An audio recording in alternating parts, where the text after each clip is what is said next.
So, hi Divyandu Bhattacharya sir, welcome to E Times. It's lovely having you on E Times, sir. How are you doing? I'm good, good. How are you? I'm good, I'm good. I heard that you're in Bhopal right now. You're shooting something. How is it going? Shooting is going well.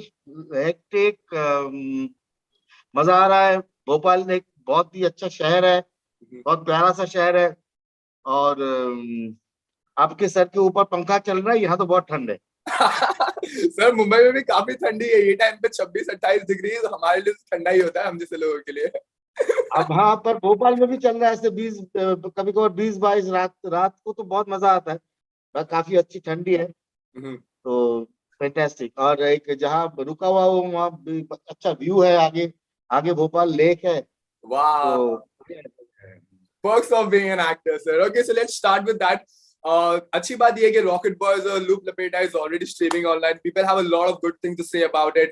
आपके character को काफी appreciate किया जा रहा है. मैंने personally रजा को अपने काफी महसूस किया उन्हें एक्चुअली जब मैं रॉकेट बॉयज कल कंप्लीट किया मैंने. सो मैं जानना चाहता हूँ आपकी एक्साइटमेंट लेवल कैसी है. आपको कैसे कॉल्स आ रहे हैं, कैसे अप्रिसिएशन मिल रहा है आपको? अरे एक्साइटमेंट लेवल तो मतलब बहुत ही है, अच्छा है. मतलब दोनों दोनों फिल्म दोनों दोनों काम ही काफी क्लोज टू माय हार्ट है. रॉकेट बॉयज का तो एक बहुत ही अच्छा इमेज रहेगा मेरी जिंदगी में पूरे थ्रू आउट माई लाइफ, क्योंकि ये बहुत अच्छा कोलैबोरेटिव काम था. अभय पन्नू, उनका विजन, और बाकी सारे technicians like DOP Harshvir Oberoi, पूरा एडी टीम. मैं तो रॉकेट बॉयज की मैं तारीफ ही करता रह जाऊंगा. मतलब मुझे ऐसा लगता है कि उसको टीम वहां उस सेट पे जाना मुझे इतना अच्छा लगता था. सारे सारे को एक्टर्स नो. तो रोल भी काफी इंटरेस्टिंग है मेरे लिए, क्योंकि मेरे रोल के पीछे कोई बैगेज था नहीं वैसे अगर देखा जाए तो, because I am a fictional character. तो रजा रजा रजा ही है. मतलब कि रजा, जो रजा सबने देखा है, आपने देखा है, वही रजा है. ऐसा कोई नहीं है. That's nice. तो वो एक अच्छी बात है. और वो लूप लपेटा भी एक बहुत ही डिफरेंट लेवल की फिल्म है, डिफरेंट स्पेस में डील करती है. तो वो भी एक अच्छा है. उसका भी विक्टर भी मजेदार है, जिसके लिए एक फिजिकल काफी मेहनत करनी पड़ी, जिसके लिए बाल ब्लीच करके स्कैल्प में मतलब लगभग 1 महीना ब्लिस्टर्स लेके घूमता रहा मैं. तो because आप मतलब मैं I never used chemical in my hair, and my scalp is not used to with that kind of chemical bleaching and all. तो बिकॉज लोगों को कलर करना था, और कलर ब्लैक में चढ़ेगा नहीं. कलर के लिए you need a canvas. So canvas बनाने के लिए हेयर को ब्लीच करके व्हाइट करना पड़ेगा. दैट सो मेरे मेरे बाल कुछ दिनों के लिए कैनवस हो गया था. तो अच्छा है. ओके सर, मैं अगर आपको पूछूं कि ये दोनों फिल्म में आपको कौन सा रोल प्ले करने में सबसे ज्यादा मजा आया? आपको रजा प्ले करने में ज्यादा मजा आया या लूप लपेटा में आपको ज्यादा मजा आया? पर्सनली आप इससे ज्यादा फील कर पाए? नहीं, मतलब मैं दोनों दोनों कैरेक्टर ही मेरे लिए इक्वली इम्पोर्टेंट है, बिकॉज दोनों ही मेरा काम है और दोनों ही मेरे किरदार है. लेकिन लूप लपेटा एक डिफरेंट तरीके का काम है, उसमें डिफरेंट मजा आया. और रजा करने में डिफरेंट मजा इसलिए आया क्योंकि रजा जो है, रजा का कंटिन्यूअस जर्नी है. एक कैरेक्टर का एक ग्राफ है. एक कैरेक्टर को जब आप जैसे होमी को भी शुरू से देखते हैं, सारा भाई को भी शुरू से देखते हैं, रजा को भी आप शुरू से देखते हैं. तो जो ये तीनों चार जो कैरेक्टर्स है, जो साइंटिस्ट है, ये सब आप शुरू से ही देखते हैं इनको. तो मतलब कि इसका एक आप इसके साथ चलते हैं. तो as an actor when you act in this kind of series, जहाँ एक ग्राफ है, जहाँ एक क्रोनोलॉजी ऑफ इवेंट्स है, तो वहां आपके लिए भी जिंदगी को कंप्रीहेंड करना आसान हो जाता है कि आप भी तो बचपन से बड़े हुए, तो कैसे बड़े होते. तो वैसे ही एक किरदार भी जब छोटे से बड़ा होता है, तो 40 से जाके वो 60 में 50 में जाता है, फिर 60 में जाता है. तो कैसे उसका प्रोग्रेशन होता है, उसकी फिजिकल क्या चेंजेस आते हैं, क्या थॉट प्रोसेस में चेंजेस आता है. तो वो सारी चीजें एक इंटरेस्टिंग एस्पेक्ट हो जाता है एज एन एक्टर. और सिंस आई टोल्ड यू ना, it's very collaborative. The whole Rocket Boy set was very collaborative, and Abhay Pannu and his vision, and वो तक खतरनाक लेवल में हमने काम किया हुआ है. सारे को actors, team and Ishfaq and everybody. So like I'm so happy to be a part of Rocket Boys. Sir actually problem होती है जब हम रियल लाइफ कैरेक्टर्स भी प्ले करते हैं, वहां पे एक फिक्शनल कैरेक्टर आप इंट्रोड्यूस कर रहे हो, तो वो फिक्शनल कैरेक्टर की रिसर्च क्या होती है आपके हिसाब से? लाइक आप कितना इनपुट आपका होता है, कितना इनपुट आप यहाँ वहां से लेते हो, कैसे आप प्रिपेयर करते हो अगर देखा जाए तो? ये फिक्शनल कैरेक्टर्स की एक सबसे बड़ी चीज होता है, बैगेज नहीं होता है कोई। जी। तो आप उसको आपके पास जितना इंफॉर्मेशन फ्रॉम द स्क्रिप्ट और टेक्स्ट से मिलता है, उतना आपका इंफॉर्मेशन का बैंक होता है, उतना ही सब कुछ है। उसके ऊपर देन आप उस कैरेक्टर को लेके जब और रिसर्च करते हो, वो सारे आपका पर्सनल रिसर्च होता है कि अगर ये कैरेक्टर की इतना इंफॉर्मेशन है और क्या क्या इंफॉर्मेशन हो सकता है, तो then you go to director, तेरे दिमाग में क्या विजन है इस चीज का, और बताओ, थ्रैश आउट कर। तो और एक लाइक अगर नॉन फिक्शनल कैरेक्टर, अगर वो रियल लाइफ कैरेक्टर हो, तो भी एक ये है कि तो एक प्लस पॉइंट ये आ जाता है कि देन आप उसकी बायोग्राफी पढ़ सकते हो, स्टडी कर सकते हो। तो वो भी एक आपका एक पॉइंट छूट जाता है। लेकिन फिक्शनल हो या रियल लाइफ हो, आप जब उस स्पेस में अपने आप को पाते हैं, और जब आपके इर्द गिर्द ये सारे जो किरदार होते हैं, ये आपके लिए रियल लाइफ कैरेक्टर ही होता है, बिकॉज आप भी तब रियल लाइफ से ही डील कर रहे होते हैं। बिकॉज कोई भी कैरेक्टर जब मैं प्ले करता हूँ, तो कहीं ना कहीं अगर फिक्शन भी, पूरा वर्क ऑफ फिक्शन भी हो, लेकिन मैं तो रियल हूँ। No, I am a real human being, so I am real human being when I am portraying a character, that is also real, right. That has to be real. तो मेरे लिए fictional character भी real हो जाता है। Okay, sir, if I have to ask you, like, how much time does it take? How much days does it take to actually get into the character and get the feel of the character, and then you know on the role and you do it? How many days it takes for you to connect with the character? ऐसे days months hours के हिसाब से नहीं होता है ये, actually it is a click. Okay. Sorry, it is a click. It is, you read you go through your script, you read it again, you talk to your director, एक दो rehearsal हो गया, अचानक आपको क्लिक करता है कि ओ या आई गॉट इट। तो बिकॉज जीरो से तो शुरू नहीं करते, बिकॉज जीरो से शुरू ऑलरेडी हम कर चुके हैं जिंदगी में। तो जीरो से ही हम शुरू करके आज एक जगह में आ, तो अभी क्या है ना, अभी एक दो तीन पॉइंट होता है जहां से हम शुरू करते सोचना, वो जीरो नहीं होता, वो जीरो से आगे का थोड़ा हिस्सा होता है। जीरो से शुरू करके 10 तक तो आ ही चुके जिंदगी में, उतना प्रिपरेशन आपके अंदर होता ही रहता है, चलता ही है। अब वो 10 से अब शुरू करते हैं कि कैसे 10 से लेकर जाएगा 20। ऑलराइट सर, मुझे याद है तो शायद मैंने आपकी सबसे पहली जो फिल्म देखी थी वो थी ब्लैक फ्राइडे। टिल देन मैंने आपकी जर्नी यहाँ तक फॉलो की है, मैंने आपको वहां से लेके यहाँ तक देखा है। काफी चीजें हैं आपने मुझे बताई, जैसे आपको हेयर कलर करना पड़ा, ब्लिस्टर्स आ जाते। तो डू यू फील कि एक एक्टर का जॉब काफी हाई प्रेशर जॉब होता है, with a lot of expectation, with all that expectation, how do you put out the work? कैसे करते हो आप ये? मैं लेता ही नहीं प्रेशर, लेता ही नहीं हूँ, मतलब मैं सबसे बड़ी बात है लाइफ में, मैं प्रेशर ही नहीं लेता हूँ। क्योंकि मैं मेरा एक तकिया कलम है, मैं लोगों को हमेशा ही बोलता रहता हूँ। और कोई भी इंटरव्यू देख रहे हैं और सुन रहे हैं, तो जो मेरे साथ काम कर चुके उनको ही मालूम है, मैं बोलता रहता हूँ, my work is party, my life is party, party is work, work is party. So मतलब मैं उतना ही कूल, उतना ही ये रह के काम करने की कोशिश करता हूँ कि जितना आप कहते हैं ना कि बड़े बड़े काम हो जाता है यार, अगर माइंड संतुलित रखो तो, मतलब कि नहीं तो माइंड अगर आपका विचलित हो, माइंड में अगर आप बहुत ज्यादा टेंशन प्रेशर लेके अभी कैसे करेंगे, ओ इतने इतने इतने लाइंस है, मैं पागल हो रहा हूँ, तो क्या होता है, पता चला कि छोटा सा सीन भी गड़बड़ हो रहा है। सो तो उसमें मैं लेता ही नहीं हूँ टेंशन। तो वो बहुत ही सिंपल तरीके से मैं काम करता हूँ कि हो जाएगा, ओके, मैं समझ चलते रहेंगे, चलती का नाम गाड़ी है।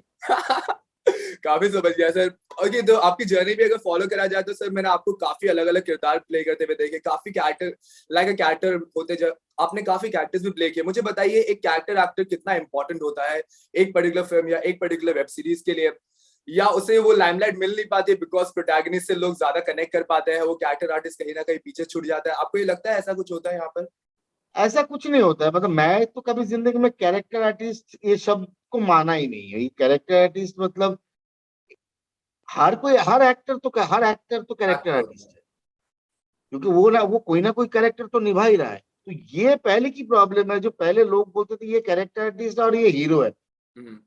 तो इसलिए तभी तो फिल्में पहले वाली फिल्में फ्लॉप करती थी कि हीरो का कोई कैरेक्टर ही नहीं होता था, हीरो हीरो होता था। राइट। तो हीरो का अगर कोई कैरेक्टर होता तभी तो आप उससे रिलेट कर पाते। हीरो से आप रिलेट इसलिए नहीं कर पाते क्योंकि हीरो का कोई कैरेक्टर ही नहीं होता। हीरो आता है, मुस्कुराता है, फाइट करता है, गाना गाता है, दो तीन लाइनें बोल के चला जाता है। राइट। और बाकी काम जो है कैरेक्टर आर्टिस्ट कर रहा है, कोई कॉमेडियन है, कोई बाप बना है, कोई चाचा बना है, कोई भाई बना है, कोई दोस्त बना है। तो लेकिन अब हीरो को लेके घर चले जाते हैं कि वो एक अलग प्रैक्टिस थी। तो ये प्रैक्टिस मुझे लगता है कि इवेंचुअली बंद हो चुका है, क्योंकि अभी अभी the main protagonist is also character right. In like no अगर आपके तो कैरेक्टर कैरेक्टर तो सब कैरेक्टर्स ही होने चाहिए। मतलब जब डेंजरस वही है कि आपका कोई एक्टर है, काम कर रहे हैं और जिनका कोई कैरेक्टर नहीं हो, तो डेंजरस है। राइट सर, you're very तो right. कैरेक्टर आर्टिस्ट तो सब होने चाहिए, Very true. Very हर true. कोई character. Very true, very true. Sir OTT के बारे में बात करेंगे। सर ओटीटी आए हुए अभी हमारे पास में 5-6 साल हो गए, काफी कंटेंट लोग इस तरह से कंज्यूम करे जैसे कभी किसी ने पहले किया नहीं था। मुझे लगता है इस प्लेटफॉर्म की लिबर्टी कुछ ज्यादा है, ये प्लेटफॉर्म बहुत फेयर्स है। आपको क्या लगता है ओटीटी के अराइवल से एज एन एक्टर आपको क्या लिबर्टी मिलती है आपको ओटीटी पे कुछ करने के लिए? अच्छा, मतलब मैं तो काफी बिलीव करता हूँ कि फ्रीडम ऑफ स्पीच में आर्टिस्ट के क्योंकि क्या होता है ना कि जब आप बहुत ज्यादा सेंसर्ड होते हो, बहुत सारी चीजें आपके सेंसर्ड है, तो आपको लगता है कि there are some people who are dictating everything, dictating the art also. And when आप फिर आपकी सोच में कंगाली होनी शुरू हो जाती है, तो आप सोच नहीं पाते हो। सबसे बड़ी बात है स्क्रिप्ट राइटिंग, सोच के लेवल पे राइटिंग से पहले आता है सोच, कि मैं इस दिशा में सोच रहा हूँ। तो आपको सबसे पहले बोला जाता है इस दिशा में सोच ही मत, क्योंकि ये बना नहीं पाएगा, ये कर नहीं पाएगा, ये बंद करा देंगे, वो बंद करा देंगे। तब आती है राइटिंग। राइटिंग बोलते ये तो लिख ही मत, ये क्यों लिख रहा है, ऐसा नहीं हो पाएगा, ऐसा नहीं हो पाएगा। फिर आता है डायरेक्शन। डायरेक्शन बोलते हैं कि अरे मैं ये दिखाना चाहता हूँ, बोले दिखाई नहीं सकता, दिखाई नहीं सकता। ये ब्रांड है, वो ब्रांड है, ये पेटेंट है, वो पेटेंट है। फिर एक्टर बोलता है कि मैं इस तरीके से इस चीज को फॉलो, नहीं नहीं नहीं सर ऐसे कर ही नहीं सकते, ऐसे करेंगे तो सब चैनल वाले मना कर देंगे, बोल के नहीं ये लाइन में हम देखेंगे। तो एंड ऑफ द डे क्या हो रहा है आर्ट में आप एक्चुअली जो करना चाहते थे वो कर नहीं पाए। तो अगर आर्ट में अब आपने इतनी हर एक स्टेज में आपकी पाबंदी है, हर एक स्टेज में आपके सेंसरशिप है, उसके बाद बनाने के बाद आपको सेंसर कराना पड़ता है कि somebody will tell you what to keep and what not to keep. That is also again the like no freedom में आपका आर्टिस्ट की फ्रीडम में घा लग रहा है। तो इसलिए मैं कह रहा हूँ कि इसलिए तो मैं बहुत सालों से एक बात पे गुहार करता हूँ कि ये सेंसरशिप होने नहीं चाहिए। इसको parental guidance 12 years 13 years 18 years ऐसे कर देना चाहिए। अगर फिर भी सोसाइटी में कुछ सेंसरशिप होती है कि चलो ये इतना ज्यादा, लेकिन फिर वो उसका भी एक तरीका होता है कि मतलब आप मान लो कि कुछ कुछ चीजें बिल्कुल बोलो कि अच्छा ठीक है ये रिलीज करो, लेकिन ये इसके लिए 3-4 ऐसे हॉल्स है, इस हॉल में कर लो। But the thing is that freedom of speech तो बहुत इंपॉर्टेंट चीज है मेरे को लगता है। तो ओटीटी में क्या हुआ, ओटीटी में अभी क्या हुआ, अभी एक बिकॉज और ये मार्केट ड्रिवन इंडस्ट्री है नहीं अभी भी। Right sir. पता नहीं आगे जाके सिनेमा की तरह मार्केट ड्रिवन इंडस्ट्री हो जाएगा ये नहीं हो जाएगा पता नहीं। और मार्केट ड्रिवन इंडस्ट्री ना होने से क्या होता है, आप आप में कोई जबरदस्ती नहीं है कि आपको ये फला फला को लेना पड़ेगा, डिम्पा को लेना पड़ेगा, इसको लेना पड़ेगा, उसको लेना पड़ेगा। तो your content is the king. Right So sir. because it's a content-driven industry. So when the content is the king, you need a good director, you need a good bunch of technicians, you need good bunch of actors to pull it off. So already हम काफी liberty मिल चुकी है कि कि एक अच्छे directors आ रहे हैं। डायरेक्टर से दिमाग में इतना प्रेशर नहीं है कि तेरे को यही बनाना पड़ेगा, राइटर के दिमाग में इतना प्रेशर नहीं है तेरे को यही लिखना पड़ेगा। तो प्रोडक्शन हाउस और चैनल को भी मालूम है कि मैं अभी अभी इस चीज में वर्क कर सकता हूँ कि मुझे मेरे पीछे कोई रोक टोक नहीं होगा। तो एक तो काफी एक मजेदार चीज तो आया है, टाइम तो आया है। तो तो इसमें मैं यही कहता हूँ कि पहले हमारे जमाने इंडिया के में वेव ऑफ सिनेमा चालू हुआ है जहाँ पे हम ये चीज बहुत अच्छे से एंजॉय कर पा रहे हैं। एक वेव आई है सिनेमा की जहाँ पे ओटीटी ने सिनेमा को एक एक पूरा बना दिया। It's just a single industry right now. There is of no course of there is no course there is no मैं तो कह रहा हूँ, तमिल। मैं तो कहता हूँ it is you can tell it it is cinematic renaissance wow, को। That's a good word. So एक बदलाव आया है, एक चीजें शुरू हुई है, एक नया एक पर्सपेक्टिव लेके आ रहे हैं लोग। So that is very good. And reachability, you see the reachability, you see आज एक चीज हिंदुस्तान में रिलीज हो रही है 165 कंट्री में दिख रहा है तुरंत। That's true sir. अब पहले जमाने में क्या होता था? पहले जमाने में आप अगर 500 करोड़ की पिक्चर बना लिए तो आपने 5,000 सीन बुक कर लिए। तो लोग जो जो अच्छी पिक्चर लेके जा रहे हैं, लेकिन छोटी बजट की पिक्चर है तो उनके पास हॉल ही नहीं है। अभी आपके पास ये है, मतलब लोग एक ऑडियंस है, रेडी ऑडियंस है। If you have a content, if you have a product, you have a ready audience, and that is also huge. That's right sir. Sir OTT के अरावल से एक चीज अच्छी भी हो गई है कि हमारी इंडस्ट्री में पहले एक एग्जिस्टिंग पावर स्ट्रक्चर हुआ करता था, राइट? कोई एक्टर्स को अंदर आने नहीं मिलता था या परफॉर्म करने नहीं मिलता था या उन्हें प्रॉपर अपॉर्चुनिटीज नहीं मिलती थी। आपको क्या लगता है ओटीटी के अराइवल से ये चीज आपको चेंज होते हुए दिख रही है? जो एक पावर स्ट्रक्चर था वो टूट गया है इंडस्ट्री में अभी। नहीं, वो पावर स्ट्रक्चर तो फिर बन जाएंगे, फिर पावर स्ट्रक्चर भी चेंज होता रहता है, वो भी एक कंटिन्यूअस चेंजिंग बीइंग है। आप आज आप जिस तरीके से पावर स्ट्रक्चर को देख रहे हो, कल उस वो पावर स्ट्रक्चर भी इवॉल्व हो जाएगा। तो वो तो होगा, because there will be the history will repeat. That is the uh, uh, good or bad part of history. The history repeats.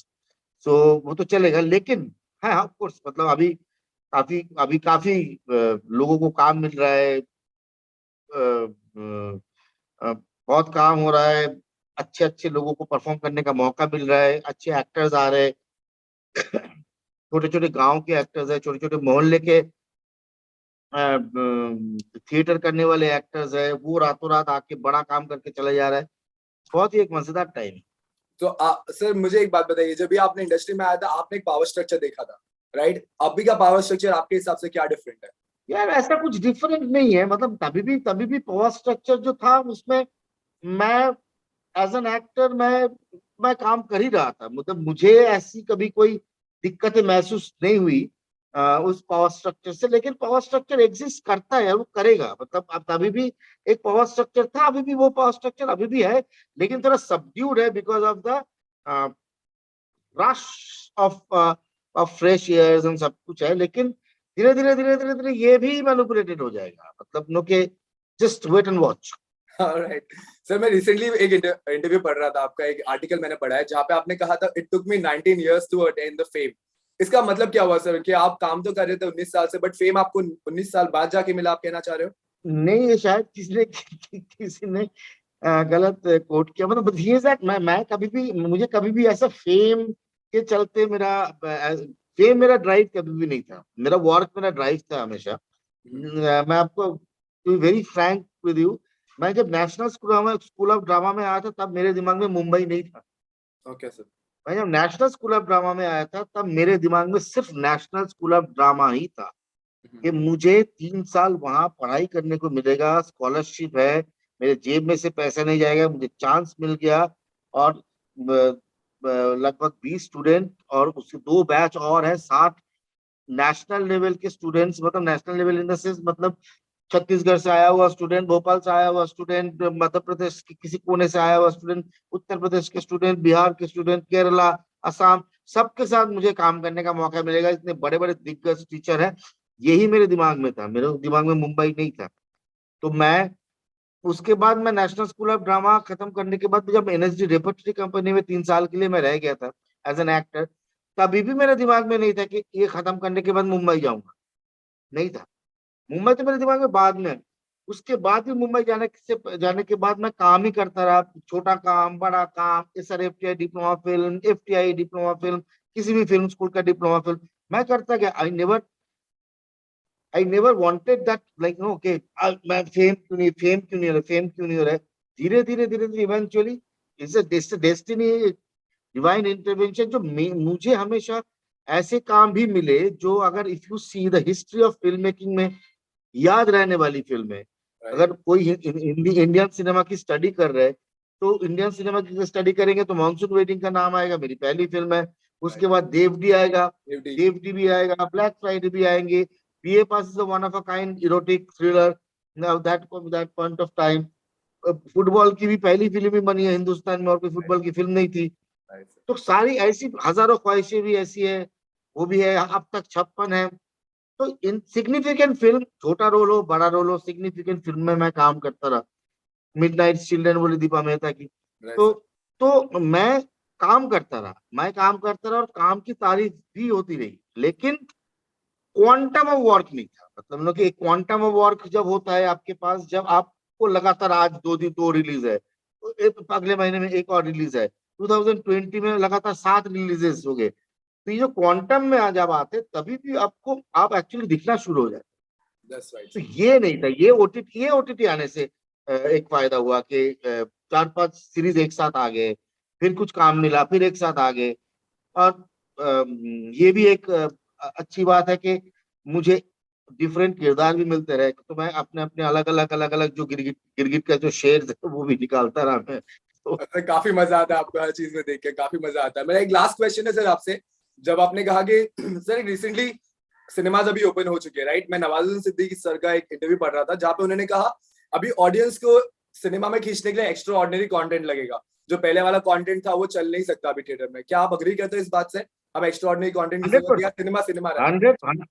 100% चीज क्या हो ना कि अब ओटीटी का जो कंटेंट देखने की आदी हो चुकी है ऑडियंस, कि एक ऑर्डिनरी से लेके एक्स्ट्रा ऑर्डिनरी कंटेंट हो चुका है ओटीटी में। तो आप सिनेमा में ऑडियंस को लाने के लिए आपको बहुत कुछ करना पड़ेगा। मतलब कि बहुत कंटेंट पे चेंज करना पड़ेगा, सोच पे चेंज करना पड़ेगा, और डिफरेंट जॉनर की फिल्में सोचनी पड़ेगी। सोच में चेंजेस तो चाहिए, और कंटेंट में चेंजेस तो चाहिए। एक्स्ट्रा ऑर्डिनरी काम तो करना ही पड़ेगा। Alright. I agree. Even I agree, sir. Because अभी की जो ऑडियंस है सर, वो कंटेंट ड्रिवन ऑडियंस ही बन चुकी है। उन्हें कुछ कंटेंट चाहिए। वो मार धाड़ मसाला बहुत हो गया, बहुत देख लिया, कुछ नया दिखाओ, राइट? सर जाने से पहले आपसे एक बात और पूछना चाहूंगा। आप इंडस्ट्री में इतने साल से रहे हो सर, मैं जानना चाहता हूँ आप सिनेमा को किस तरह से देखते हो? आपके लिए सिनेमा क्या है? एक सोसाइटी का में रिफ्लेक्शन है, या फिर सिनेमा सोसाइटी से थोड़ा अलग है, या कुछ सोसाइटी को सिखाता है? आप सिनेमा को कैसे लेते हो? सिनेमा मेरे लिए माँ ही है एक्चुअली, सिनेमा। तो तो ये बहुत बहुत बहुत बड़ी चीज है। मतलब I am just a small component of cinema. Cinema is very very big. Is so that's why I am always everything is for cinema. तो मैं कभी भी सेट में जाता हूँ, सर ये करना पड़ेगा, बोलो ओ ठीक है कर लूंगा, एवरीथिंग इज फॉर सिनेमा। तो सिनेमा तो बहुत बड़ी चीज है, तो हम तो बहुत छोटे कंपोनेंट्स है इसके। It is completely a borrowed art form, we should understand that. Cinema में सिर्फ एक्टर काम नहीं करते, सिर्फ प्रोड्यूसर काम नहीं करते, सिर्फ डायरेक्टर काम नहीं करता है। इसमें सारे डिपार्टमेंट्स है। मतलब ये आर्टिस्ट है, इसमें आर्ट डिपार्टमेंट है, इसमें कॉस्ट्यूम है, वो भी एक आर्ट का काम करता है। उसमें मेकअप आर्टिस्ट है, वो भी आर्टिस्ट है। इसमें डीओपी है, वो भी कैमरा और लाइटिंग को लेके पेंटिंग करता रहता है दिन भर। उसके बाद एडिटर्स आता है, वो पूरा सब कुछ लेके घुमाता है, खेलता है। डायरेक्टर्स है, उसका एक विजन है। फिर एक्टर्स आता है, एक्टर्स अपने क्राफ्ट लेके आता है। सो सो ये सारी चीजें बहुत इंपॉर्टेंट है। सो आपको अंडरस्टैंड करना पड़ेगा, it's a borrowed art form, it's much much much bigger than it. तो सिनेमा मैसेज भी देता है, एंटरटेन भी करता है, and it's larger than life also. So, and it is a reflection of life also, reflection of art also. Art is a reflection of life, life is a reflection of art. It's vice versa. True, sir. So cinema बहुत बड़ी चीज है, क्या बोले इसके बारे में। पूरे फिल्म स्कूल का एक लेक्चर देना पड़ेगा। आई होप सर मैं आपके साथ में एक मास्टर क्लास करूं, जहाँ पे मैं फिल्म जो स्टूडेंट्स होते हैं उनके साथ में आपके साथ एक मास्टर क्लास जरूर करेंगे, because I got a lot of new things to learn from you. Thank you so much for giving your time sir. जाने से पहले आप बताइए, हम आपको नेक्स्ट कहाँ देख रहे हैं? क्या क्या पाइपलाइन में, क्या क्या प्रोजेक्ट्स है आपके अभी? यार नेक्स्ट में तो मुझे लगता है कि अनदेखी भी आएंगे, अनदेखी सीजन 2, जमतारा 2, गॉन गेम 2, खुदा हाफिज टू, अभी सब टू टू टू टू चलेगा अभी थोड़ा सा।